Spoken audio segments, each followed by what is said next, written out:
Interesante. Entonces Naamán dijo, ¿no? Segunda Reyes 5, 17, 18 y 19. Te ruego, pues, de esta tierra no se dará a tu siervo la carga de un par de mulas, porque de aquí en adelante tu siervo no sacrificará holocausto ni ofrecerá sacrificio a otros dioses, sino a Jehová. En esto perdone Jehová a tu siervo, que cuando mi señor el rey entrare en el templo de Rimón para adorar a él, y se apoyare sobre mi brazo, si yo también me inclinare en el templo de Rimón, cuando haga tal, Jehová perdone en esto a tu siervo. Y él le dijo, ve en paz. Se fue, pues, y caminó como media legua de tierra. Es una cosa diferente, pero lo quería poner. Vemos Naamán, el sirio, no era del pueblo de Dios, pero acepta, es amado por Dios a través del profeta Eliseo. Y él dice, bueno, no sacrificaré ya a nadie más. Pero, perdone, si cuando, claro, era un siervo del rey, si entro y mi rey adora a este Dios, un falso Dios, en el fondo era un demonio, y yo me apoyare e inclinare, ve en paz. No le dijo, no, no, ahora te tienes que quedar aquí, circuncidar, y si te metes en un templo pagano, así, no, no, idolatría, apostasía, no, ve en paz, ve en paz. Dios se ocupa de sus hijos, Dios entiende cada situación. Jeremías 6, el juicio contra Jerusalén y Judá. Huid, hijos de Benjamín, de en medio de Jerusalén, y tocad bocina en Tecoa, y alzad por señal humo sobre Bet-Jaquerem, porque del norte se ha visto mal y quebrantamiento grande. Así dijo Jehová, paraos en los caminos y mirad, y preguntad por las sendas antiguas cuál sea el buen camino, y andad por él, y hallaréis descanso para vuestra alma. Mas dijeron, no andaremos. Paraos en los caminos, mirad y preguntad por las sendas antiguas. Pues esto también es una de las razones por las cuales abrimos este canal. Volver a las sendas antiguas. ¿Cuáles?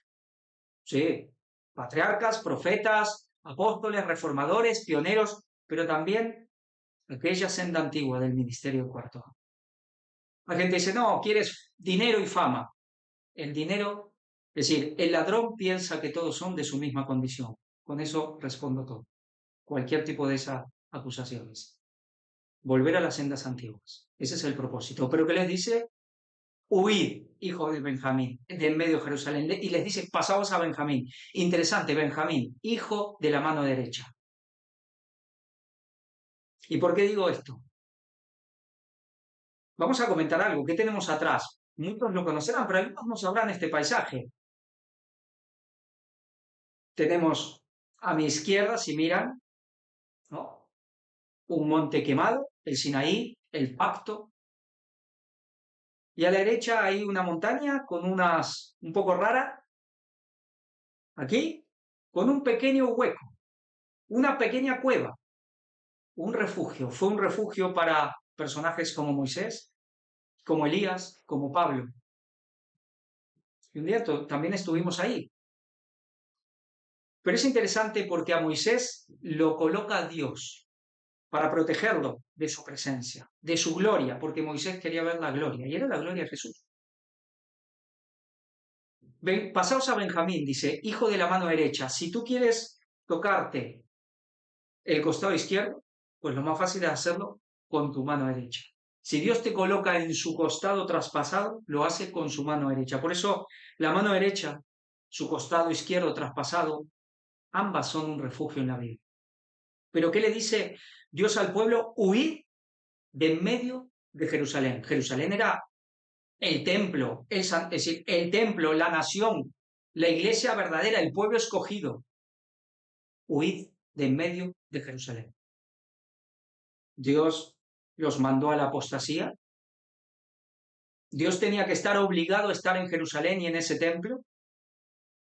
Dios, el Espíritu de Dios, la verdad, el mensaje es propiedad de una denominación.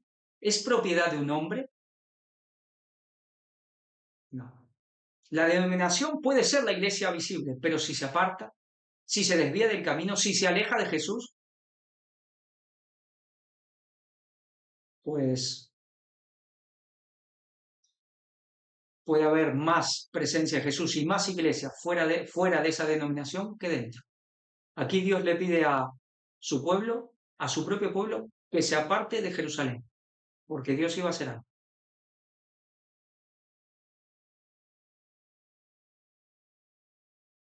Encarcelamiento de Jeremías. Luego, Jeremías 37, 11 al 14. Y aconteció que cuando el ejército de los caldeos se retiró de Jerusalén a causa del ejército de Faraón, salía Jeremías de Jerusalén para irse a tierra de Benjamín, para apartarse del medio del pueblo. Bueno, ¿y qué pasó? No lo dejaron ni lo metieron preso. Pero Dios lo manda a Jeremías. El pueblo no se quiso apartar, no obedeció. Jeremías, pues sí. Al final lo meten en una cisterna. Dios lo permitió, pero Jeremías obedeció. Su propósito fue apartarse de la propia Jerusalén, del propio templo. Templo de Jehová, ¿no? Salida de Ezequiel en señal de la cautividad. No lo vamos a leer para no ir perdiendo mucho tiempo, pero vamos a leer solo el versículo 3. Por tanto tú, es decir, Ezequiel 12, versículo 3, por tanto tú, hijo de hombre, prepárate en seres de marcha y parte de día delante de sus ojos, y te pasarás de tu lugar a otro lugar a vista de ellos, por si tal vez atienden, porque son casa rebelde. Era un símbolo. Ezequiel no estaba como Jeremías en Jerusalén, estaba en Babilonia. Era un símbolo, era toda una actuación que lo hace hacer para que si eres verdad que era un símbolo del cautiverio. Pero Dios le hace hacer como una especie de actuación, de obra de teatro, si se quiere, porque era una manera también de profetizar, de dar un mensaje, de apartarse de la propia Jerusalén. Porque es lo que Dios iba a hacer. Iba a sacar a su pueblo. Les dijo que se vayan. Como no se fueron voluntariamente, Dios permitiría que los caldeos arrasen Jerusalén y se los lleven cautivo.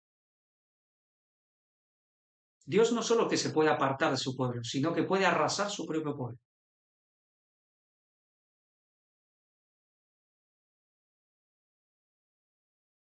Vamos ya al Nuevo Testamento. Mateo 2, 13, 14 y 15. Matanza de los niños. Después de que partieron ellos, he aquí un ángel del Señor apareció en sueños a José y dijo, levántate y toma al niño y a su madre y huye a Egipto. Y permanece allá hasta que yo te diga, porque acontecerá que Herodes buscará al niño para matarlo. Y sabemos lo que sigue, ¿no? De Egipto llamé a mi hijo. Egipto, tierra pagana, tierra de Cam. Tierra de Cam. Vete a Egipto. Esa sagrada familia, como le dicen. Cuando dos o tres están reunidos en mi nombre, yo estoy ahí. Bueno, es que querían matar. Bueno, sí, distintas circunstancias. Pero Dios le dice, huya a Egipto. Y hay muchas formas de matar. No solo matar de manera literal, física, también se puede matar espiritualmente, mentalmente. Se puede ir destruyendo poco a poco una persona. Que si no te vas, si no te apartas, te pueden destruir.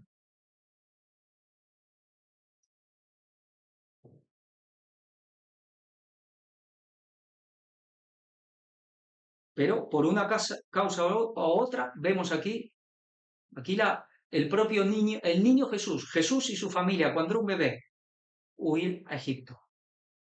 Mateo 3, del 1 al 3. Predicación de Juan el Bautista. En aquellos días vino Juan el Bautista predicando en el desierto de Judea y diciendo, arrepentíos porque el reino de los cielos se ha acercado. Pues este es aquel de quien habló el profeta Isaías cuando dijo, voz del que clama en el desierto, preparad el camino del Señor, enderezad sus sendas. Juan el Bautista, hijo de sacerdote, es decir, de línea sacerdotal, de linaje sacerdotal, llamado a ser un sacerdote del templo. ¿Y él qué hizo? Se fue al desierto, se apartó del pueblo, se apartó del sacerdocio. Apostasía, estaba perdido, no podía tener la unción de Dios, lleno del Espíritu Santo, más que cualquiera de los que estaban día tras día oficiando en el templo. Y se apartó al desierto, solo.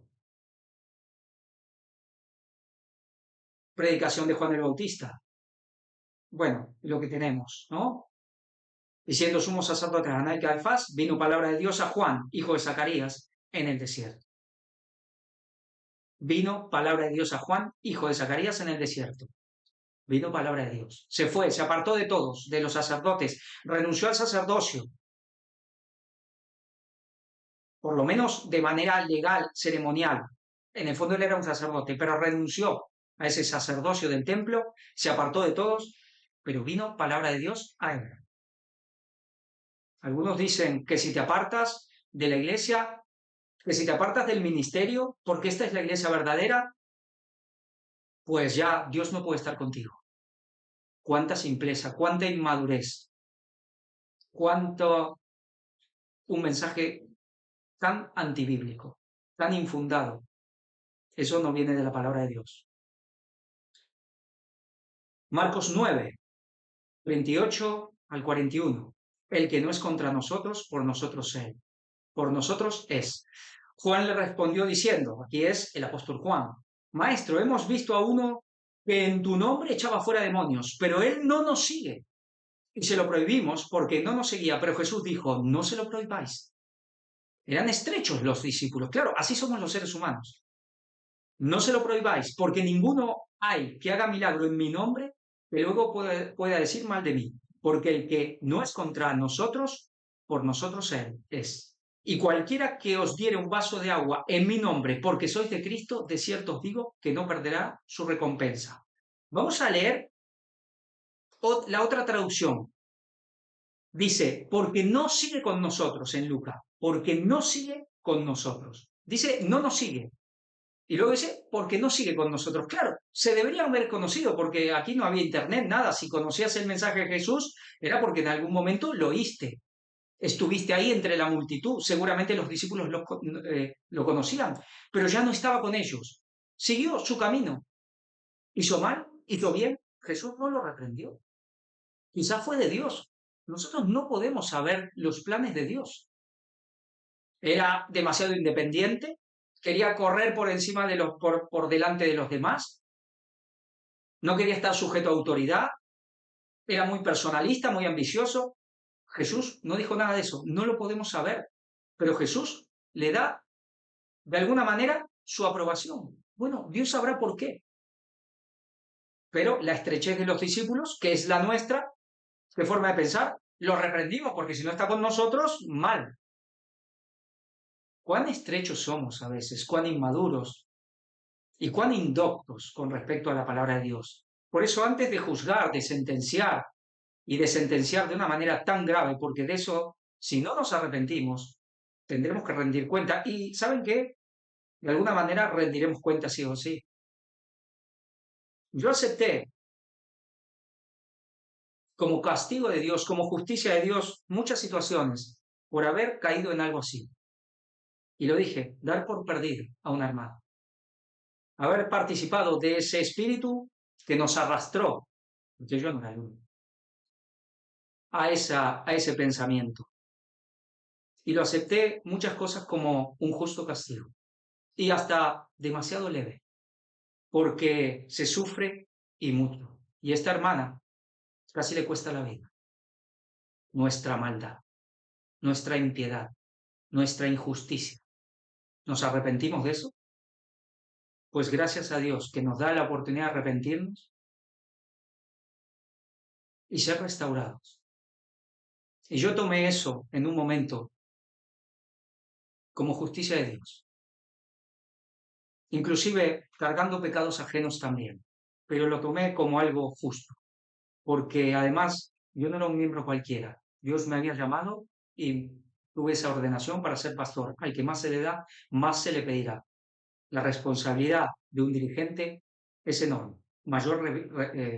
Mayor castigo recibiremos. Y el pueblo de Dios, si sabe que es el pueblo verdadero, el pueblo visible, porque Dios siempre lo tiene, pues está en la misma situación.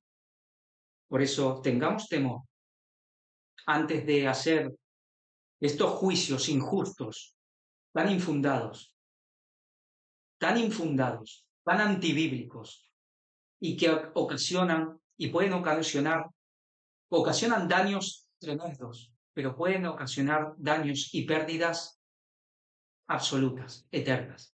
El lenguaje dice que es entregar a una persona al terreno de Satanás para que batalle sola contra Satanás. Y esa persona puede ser derrotada por Satanás.